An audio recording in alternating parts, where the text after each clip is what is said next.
දැන් වැඩි ග්‍රෑම් ගණනක් වැඩි සේවයක් සන්ලයිට් ග්‍රෑම් 60ක්ම රුපියල් 15ක් පමණයි.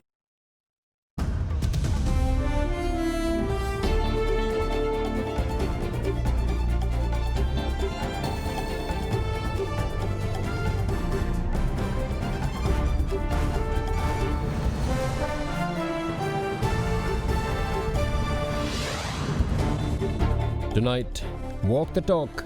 Prime Minister Ranil Wickremesinghe took oaths as the finance minister today, promising relief to all. There will be interim budget. We cut off all the development work and put more money in to ensure that we can pay the higher interest rates, and secondly to ensure that there is more money for the affected people. In the spotlight, former Monetary Board member opens up on the thinking process behind the 203 rupee dollar. Burst bubble. The World Bank says no new financing until an adequate macroeconomic policy is in place. Public appeal. The Ceylon Chamber urges the Justice Minister to curtail executive powers in the 21st Amendment to the Constitution. All this and much more coming up tonight on First at 9, this Wednesday, the 25th of May, 2022. Lifebuoy shampoo ලෙති කිරි protein සහ multivitamin හිස කෙස් මුල සිට පෝෂණය කර ශක්තිමත් කරයි. From AdaDerana, this is AdaDerana First at 9. Live from Studio 24 in Colombo. You're watching First at 9 with me, David Ebert. Now, speaking to Reuters yesterday, Prime Minister Ranil Wickremesinghe said that he will be presenting an interim budget within 6 weeks, slashing infrastructure projects to reroute funds into a 2-year relief program for the people. He also warned that inflation would rise as the government gets down to tackling the crisis, and that there could be more protests on the streets. And he also said that before he took oaths today as the country's new finance minister. Prime Minister Ranil Wickremesinghe today took oaths as Sri Lanka's finance minister, a role that has largely been avoided by most parliamentarians these days. Given the uphill task faced by the country's finance minister at present, it isn't a position most people would rather touch, even with the proverbial barge pole. Even the opposition seems to not be too keen on taking up the challenge without complete control over policy through a national government and key changes to the executive. With progress on debt restructuring talks having hit major delays in terms of confirming the appointment of key financial and legal advisors to represent the government, Sri Lanka's road towards any financial assistance from the International Monetary Fund has had a very late start. It was just yesterday that French financial advisor Lazard and UK law firm Clifford Chance were approved by the cabinet and will be just getting ready to begin engagement with Sri Lanka's creditors. However, any initial progress is still weeks away. Speaking to Reuters a day before taking oaths as the finance minister yesterday, the Prime Minister offered some hints into what his main priority will be. With the interim budget, it's just of cutting down expenditure, cutting to the bone where possible, and transferring it to welfare. We know it's going to be difficult, that's why we are looking at relief, at least a 2-year relief program. There will be interim budget. We cut off all the development work and put more money in. One is to ensure that we can pay the higher interest rates, and secondly to ensure that there's more money for the affected people. But that alone won't do. So we will have to look at some help from our friends abroad. Ensure there's sufficient food. We will require more rice. There's going to be a shortage of flour globally. These are some of the issues that we will face here. We have no rupee revenue, and now we have to print another trillion rupees. So you can see how inflation will have an impact. We are working out our strategy, speaking to the friendly countries. China is now coming in with some assistance. I think they are giving money to get medicine. I hope to meet the Chinese ambassador next week to have further discussion. In the meantime, Sri Lanka's hopes for bridge financing from the World Bank have hit a dead end after the World Bank issued an official clarification on what it termed inaccurate statements in media reports on a $600 million financing package. The statement was released in response to reports on the 26th of last month by the President's media division that World Bank country manager Chio Kanda had agreed to help Sri Lanka financially, news that had been picked up by international media outlets as well. The World Bank statement says that until an adequate macroeconomic policy framework is in place, it does not plan to offer new financing to Sri Lanka. Sri Lanka's forex dearth has left Sri Lanka's domestic economy in shambles. With no money left to pay for imports of some of the most essential items in the country, such as food, medicine and fuel, the island remains on the brink of disaster. Long queues have been commonplace for the past few months as shortages of fuel and cooking gas have hit the country's most vulnerable sections the hardest. Rising prices of everyday food items have made making ends meet near impossible. Hence, the need for emergency bridge financing has never been this urgent for the government. However, on the 26th of last month, the President's media division offered some signs of hope when it announced that the World Bank country manager Chio Kanda, during a meeting with the President, had pledged a massive $600 million as emergency funds. According to the PMD report, Kanda had told the President that the World Bank would be providing the funds to pay for medicinal drugs and health needs, social security, agricultural and food security and gas needs. The announcement was quickly snapped up by international media as well. This announcement offered a glimmer of hope that soon enough Sri Lankans would have some measure of relief over the horizon. However, the World Bank today issued a denial of the reports, saying that it has no plans to offer new financing until certain conditions are met.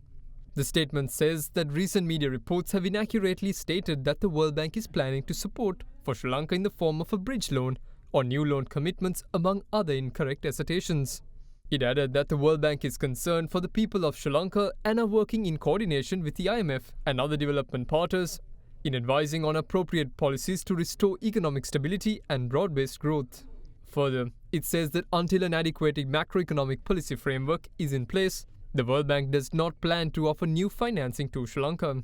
Instead, it explains that the World Bank is currently in the process of repurposing resources from previously approved projects to help the government with essential medicines, temporary cash, transfers for poor and vulnerable households, school meals for children of the vulnerable families, and support for farmers and small businesses. With this announcement, Sri Lanka's task has just become harder. As Prime Minister Ranil Wickremesinghe attempts to garner an international response to Sri Lanka's crisis, the need for some interim financial relief has become critically important than it has ever been. USAID Administrator Samantha Powers has assured Prime Minister Ranil Wickremesinghe that it will work closely with other donors such as the IMF, the World Bank, G7 countries and other stakeholders to support Sri Lanka during what she termed an extraordinarily difficult period. During a telephone conversation with Premier Wickremesinghe, Power had discussed how USAID is responding to the island nation's political and economic crises. Pledging her support to the people of Sri Lanka, she has stated that USAID would help the country weather the crisis. Power meanwhile stressed the need for the government to urgently undertake political and economic reforms to gain the trust of the Sri Lankan people. She added that USAID is pivoting its ongoing programs in Sri Lanka to help address the urgent needs of Sri Lanka's most vulnerable and marginalized communities as they experience the economic shocks compounded by rising food, fuel and fertilizer prices due to Russia's unprovoked war against Ukraine.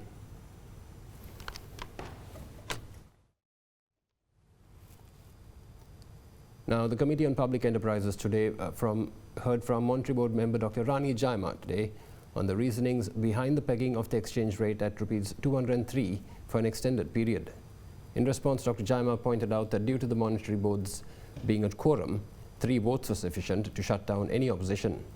She revealed that her opposition to defending the rupee using the country's official reserves had been recorded in the minutes, but she was overruled regardless. යම්සි ආකාරයක පාලනය කරන්න පුළුවන් ක්‍රම දෙකක් තියෙනවා. එකක් තමයි තමන්ගේ සංජීත පාවිච්චි කරලා වෙළඳ බලට මුදල් දාලා එක තැනක තියාගෙන ඉන්න පුළුවන්. රේට් එක. ඔව්. රේට් එක. එහෙම නැත්නම් වෙළඳ බලට අවශ්‍ය විදිහට ටික ටික ක්‍රමානුකූලව යම්කිසි මැනේජ් ෆ්ලෝටින් කියන ක්‍රමයකට යන්න පුළුවන්. එහෙම නැත්නම් සම්පූර්ණ මතහැරලා ෆුල් ෆ්ලෝටින් කියලා ක්‍රමයකට යන්න පුළුවන්. හරිද? ඒක තීරණය කරන ස්පෙෂල් ටූල් එකක් තියෙනවද? පුද්ගලයෙක් ඉන්නවද? කමිටියක් ඉන්නවද? නැත්නම් බලය තියෙන්නේ මුදල් මණ්ඩලයේ. මම මුදල් මණ්ඩලයට පත් වුණේ ජූලි මාසයේ ඉඳලා 2020. එතනින් පස්සේ තමයි මේක වෙලා තියෙන්නේ මේ රේට් එක ෆික්ස් කිරීම සම්බන්ධව. දැන් අපි මුදල් මණ්ඩලයට එනකොටත් ගරු සභාපතිතුමා මේ නිතරම එක්ස්චේන්ජ් රේට් එක ෆික්ස් කරලා තියන්න ඕන කියන මතේ තමයි හිටියේ රජය ඒ වෙලාවේ. ඔය IMF එකට යන්නේ නැහැ කියනවා වගේම එක්ස්චේන්ජ් රේට් එක ෆික්ස් කරලා තියාගත්තාම රජයේ ඩෙට් රේෂියෝස් ඔක්කොම එච්චර නරක විදිහට පේන්නේ නැහැ. ගෙවන්න තියෙන ණය වැඩිවීමක් වෙන්නේ නැහැ කියන මතේ තමයි හිටියේ. නමුත් සෑම අවස්ථාවකදීම මුදල් මණ්ඩලයේ මමත් සංජීව මහත්මයාත් හැම අවස්ථාවකදීම අපේ නිලධාරි මණ්ඩලය විසින් කියලා එවුවාම මේ 203 මේ රේට් එක තියාගෙන සෙන්ට්‍රල් බැංක් එකේ රිසර්ව්ස් ටික ඔක්කොම දාලා මේක ඩිෆෙන්ඩ් කිරීම අනවශ්‍ය දෙයක් කියන මතය අපි තරයේම අපි පිළිගත්තා. ඔයගොල්ලෝ ඒක මිනිට් කරලා එහෙමත් තියනවද? අපි ඒක මිනිට් කරා හැම අවස්ථාවකදීම අපි දෙන්න විශේෂයෙන්ම මේකට විරුද්ධ වුණා මේ 230 තියාගෙන ඉන්නට. බොහෝ වෙලාවට අපි සාකච්ඡා කළා අධිපතිතුමාටත් ඒ වෙලාවට හිටිය භාණ්ඩාගාරයේ ලේකම්තුමාටත් අපි නිතරම කිව්වා අඩුම වශයෙන් මේක බරපතල ප්‍රකාශයක්. 10කින් වක්කත් මේක අපිට වැඩි කරන්න ඉඩ දෙන්න. එහෙම නැත්නම් මේ රටේ තියෙන සංචිත මේ විදිහට නාස්ති කිරීම අනවශ්‍යයි කියන එක. නමුත් අවාසනාවකට වගේ මුදල් මණ්ඩලයේ කෝරම් එකක් තියෙන නිසා 3 දෙනෙකුගේ සහභාගීත්වයෙන් අපි කියන මතය සම්පූර්ණයෙන්ම අයින් කරලා ඒ මතයට යන්න පුළුවන්. ඉතින් ඒ බොහෝ අවස්ථාවලදී 3 දෙනෙක්ගේ මතය උනේ මේ රේට් එක 203 ෆික්ස් කරගෙන ඉන්න ඕන කියන මතය තමයි. කවුද ඒ අවස්ථාවේ හිටපු 3 දෙනා? අනිත් අය කවුද ඒක අර හිටපු ඒ වෙලාවේ හිටියේ ප්‍රොෆෙසර් ලක්ෂ්මන් අධිපතිතුමා, භාණ්ඩාගාරයේ ලේකම්තුමා සහ සමන්ත කුමාරසිංහ appointed member. එතකොට 3 දෙනෙක්ගේ මතයෙන් ඒ 203 මේ රේට් එක තියාගෙන යෑමට බොහෝ අවස්ථාවලදී එකඟ වුණා. සමන්ත කුමාරසිංහ කියන පුද්ගලයා කවුද? ඔහු ඔහුගේ දේශපාලන සම්බන්ධයක් හරහාද මෙතනට ආවේ? කොහෙන්ද ඔහු? මේ තීරණයේ තීරකයා වුණේ එහෙම පුද්ගලයෙක් නම් ගරු සභාපතිතුමා මෙතන අපේ ඉන්ස්ටිටියුෂනල් ස්ට්‍රක්චර් එක පිළිබඳව ලොකු කඩාවැටීමක් තියෙනවා. The police announced today that out of 429 raids carried out across the island, cracking down on black market fuel racketeers, 137 suspects have been arrested so far. Further, close to 27,000 litres of petrol and 22,000 of diesel have been taken into custody. For months on end, people across the country have scurried from one refilling station to another in the hopes of filling up their tanks. More often than not, despite the effort and patience, procuring fuel has become a game of chance. With no end to this cycle, clashes and violence have erupted among the frustrated customers at many refilling stations, especially those in the districts of Gampaha and Kalutara, according to the Petroleum Dealers Association. With this being the case, the association stated that they have decided to close down 40 refilling stations across the country. This is another blow to the people's chances of procuring fuel and also hinders efforts of Sepetco to maintain steady supplies. Sepetco is currently distributing petrol and diesel to refilling stations across the country after the arrival of 2 vessels last week. Despite this, fuel queues outside refilling stations have not lessened in their size. At some refilling stations, musical shows have been organized to entertain the people. One such musical show was organized in the area of Hinguragoda last night.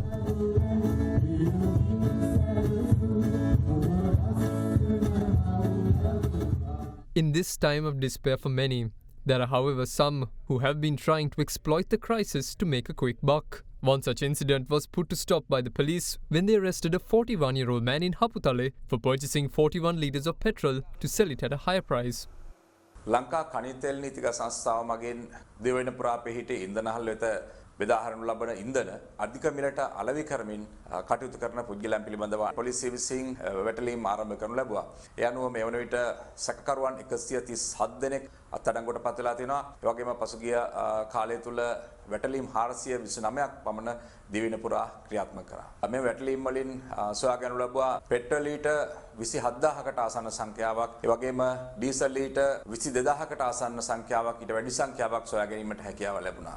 Similarly, a Sepetco filling station in Hambantota had, according to the people in the area, stockpiled fuel and then sold it to customers after the fuel prices were hiked.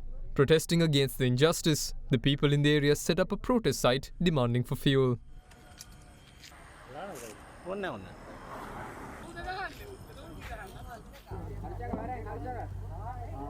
In the meantime, similar to the queues for petrol and diesel, long queues for domestic LP gas cylinders also continue to get longer.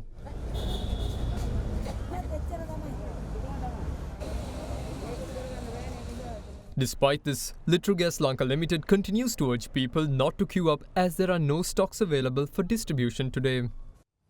And we'll be back with more stories after this short break. Do stay with us. Big 3. Welcome back.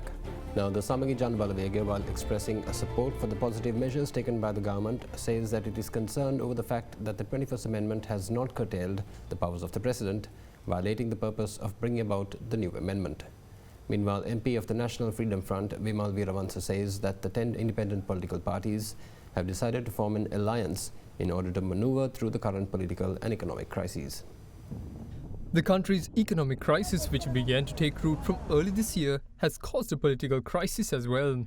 The country did not have an operational cabinet for over a month after protests began following the Mirihana protest on the 31st of March that only served to exacerbate the prevailing economic issues. However, since Monday, the country has had a fully fledged cabinet appointed by a new prime minister. Given the situation, the independent political parties met last evening at the Communist Party headquarters and discussed the way forward in the current economic and political crisis. Following the conclusion of the meeting, MP of the National Freedom Front, Vimal Weerawansa, said that the 10 independent political parties have decided to form an alliance to overcome the upcoming challenges. However, he said that the name of the alliance or its leader has not been decided yet. Meanwhile, leader of the Pivituru Helauramaya, Uday Gammanpilla, said that the 10 independent political parties are ready to meet with the Premier for 2 meetings scheduled for this week, which will focus on the 21st Amendment and the way forward for the 10 independent parties.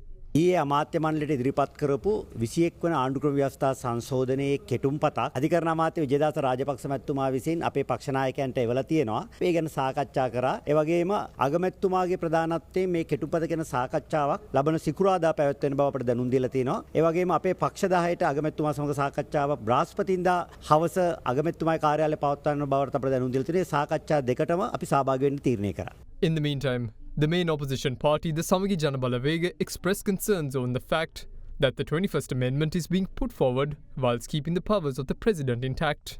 රජය ඉදිරිපත් කරලා තියෙන 21 වෙනි සංශෝධනයේ ජනාධිපති ඒ බලතල අඩු වෙන්නේ නැහැ. දැනට ඉදිරිපත් කරලා තියෙන යෝජනාවේ තියෙනවා විෂයන් ජනාධිපතිතුමාට පවරා ගන්න පුළුවන්. පාර්ලිමේන්තුව විසිරීමේ බලය තියෙන්නේ ජනාධිපතිතුමාට. එහෙම බෑ. 21ම කියලා බලතල එහෙමම තියාගෙන මේ ඉදිරිපත් කරන්න හදන වැඩපිළිවෙලක්. However, Dr. Harsha De Silva of the party said that the party is willing to help the government in taking progressive steps for the benefit of the country. මධ්‍යකාලීන දීර්ඝකාලීන විසඳුම් ගන්න වෙනවා. හරි එහෙම කරන්න නම් සියලුම දෙනා මෙතනට එකතු වෙන්න වෙනවා. තව කොච්චර කාල මේ ක්‍රමයට යන්න පුළුවන් වේද කියලා මට කියන්න බෑ. නමුත් එකතු වීමකින් හැර මම නම් දකින්නේ නෑ තිරසාර විසඳුමක්. අපි කාටවත් වගකීමක් තියෙනවා මේ රට බේර ගන්න. අපි දන්නවා අගෝස්තු මාසෙ වෙනකොට ආහාර අර්බුදයක් එනවා. ඒ නිසා අපි පාර්ලිමේන්තුවේ ඉඳලා රජයට අවශ්‍ය සම්පූර්ණ සහයෝගය ප්‍රතිචාර දක්වන්න බලාපොරොත්තු වෙනවා රට වෙනුවෙන්. ඒකට අපි යෝජනා ඉදිරිපත් කරලා තියෙනවා පාර්ලිමේන්තු කමිටු හරහා එක කරන්න පුළුවන් කියලා අපි කියලා තියෙනවා.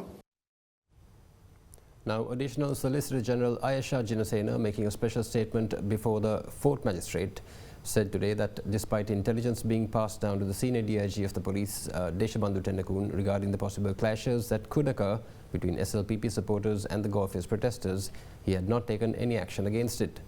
She added that the IGP had passed down this information to senior DIG Tendakun on the 8th of May and asked him to take the necessary measures to prevent any clashes. The Fourth Magistrates Court then ordered the 8 main suspects of the case to be remanded until the 1st of June. The court case regarding the attacks carried out on the protesters at the Golfis Green and Kolpeti was taken up before the Fourth Magistrate today. Due to this, heavy police security was provided to the area around the court premises. When the suspects of the case were brought up to the courts today, people had lined outside the police barricades set up at the entrance to the road leading to the court and protested.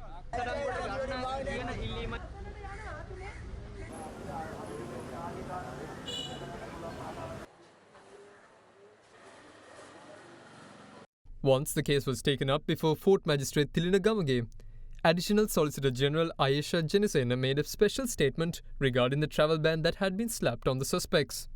She stated that among those who were slapped with the travel bans, MP Mahinda Rajapaksa, Senior DIG Deshabandhu Tendakun and Mahinda Kahadagama had not presented their travel documents to the court. Further, while the travel documents of Sanat Nishanta are currently being withheld due to another court case, MP Johnston Fernando and Renuka Pereira has told the CID that their travel documents have been destroyed. Meanwhile, she also told the magistrate that on the 8th of May, the IGP had received intelligence of a protest and a meeting that was scheduled to take place on the 9th of May at Temple Trees. The information had been relayed to Senior DIG Deshabandhu Tendakun and had instructed him to take necessary measures as clashes could take place if the protesters marched towards the Golf Face. She also handed over a CD to the court with a voice recording of the meeting that took place at Temple Trees and asked for a court order to be issued in order to obtain sample voice tests of 2 of the compeers from that day, Vasanta Kumara and Lalit Madhumal. She stated that this was because one of the compeers had asked for the people gathered at Temple Trees to go to the golfers green and showcase their strength and protect the Prime Minister. In the meantime, President's Counsel Rienzi Arsakolaratne, appearing on behalf of the victims of the May 9th violence, stated that MP Johnston Fernando had given speeches that would further aggravate and provoke those gathered at Temple Trees. He said that with such compelling evidence available, MP Johnston Fernando must be arrested. After considering the facts, the magistrate ordered for the 8 suspects to be remanded until the 1st of June, for 6 more suspects to be presented before an identification parade on the 6th of June, and ordered for 4 suspects to be released on bail.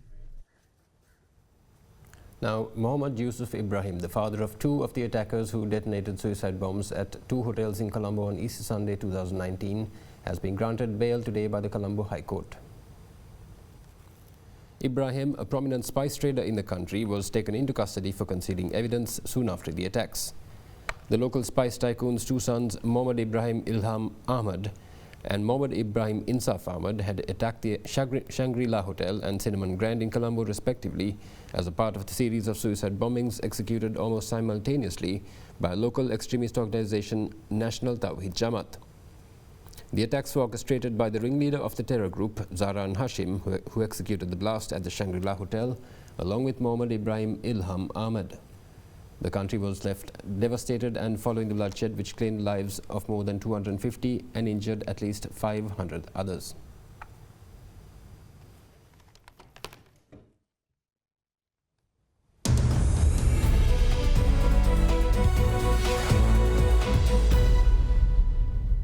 Now, the Ceylon Chamber of Commerce has urged the Justice Minister to consider a list of provisions suggested by its members and highlighted specifically the need to curtail certain powers of the President in the 21st Amendment to the Constitution. In a letter sent out today, the Chamber adds that it also endorses the importance of having only Sri Lankan citizens and not dual citizens enter and vote in Parliament. The Ceylon Chamber of Commerce has written to Justice Minister Dr. Vijayadasa Rajapaksa with a list of areas that the 21st Amendment to the Constitution should include. It also welcomed proposals to re-establish the Constitutional Council and to reactivate the independent commissions, but also suggested that proposed amendments to curtail excessive executive powers under the 20th Amendment are a step in the right direction. The letter also endorsed provisions to ensure that the President acts on the advice of the Prime Minister, not only in the appointments of officers that are contemplated by the amendment, but also in the removal of those officers. Further, it says that it also endorses the importance of having only Sri Lankan citizens and not dual citizens of Sri Lanka to sit and vote in Parliament. It also suggested that the number of independent members chosen to represent civil society on the Constitutional Council must be increased to 5. In addition, it also called for the Constitutional Council to formulate a set of rules to govern their internal workings, as this would lend to due process being followed and transparency. The Chamber has also called for the removal of Article 44(2) of the Constitution that allows the President to assign any subject or portfolio to himself. Further, it has also suggested that all secretaries to ministries should also be appointed only on the advice of the Prime Minister to minimize conflicts and avoid uncertainty. Now, the central bank has issued a fresh set of regulations for Sri Lanka's banking sector to follow through in order to facilitate effective financial intermediation and the flow of credit to the economy, whilst ensuring the soundness of the banking sector. The central bank issued a list of new regulatory measures for the banking sector today. According to the central bank statement, the measures are expected to support the banking sector to facilitate effective financial intermediation and the flow of credit to the economy, whilst ensuring the soundness of the banking sector. They include the requirement for Sri Lankan banks to maintain a capital conservation buffer of 2.5% to ensure that they have an additional layer of usable capital that can be drawn down during stress times, but added that it could be flexible up to 5% if needed. The central bank has also extended by 1 year the current deadline for licensed banks to meet the enhanced minimum capital requirement, which was to be on December 31st this year. Further, as a short-term measure to support licensed banks to adjust to liquidity profiles, banks will now have the flexibility to operate in maintaining the liquidity coverage ratio and net stable funding ratio not lower than 90% up to September 2022. In the meantime, the Colombo Bourse ended in the red today as the index closed lower, 23.31% lower. The all-share price index ended 0.28% lower to close at 8,370.16 in the negative today. The S&P SL20 of more liquid stocks meanwhile also ended in the red zone as it closed 36.42 points lower to end at 22,780.3 today. Overall market turnover for the day was recorded at 1.6 billion rupees. And that's all the news we have for you tonight. We hope you join us again tomorrow at the same time. Good night.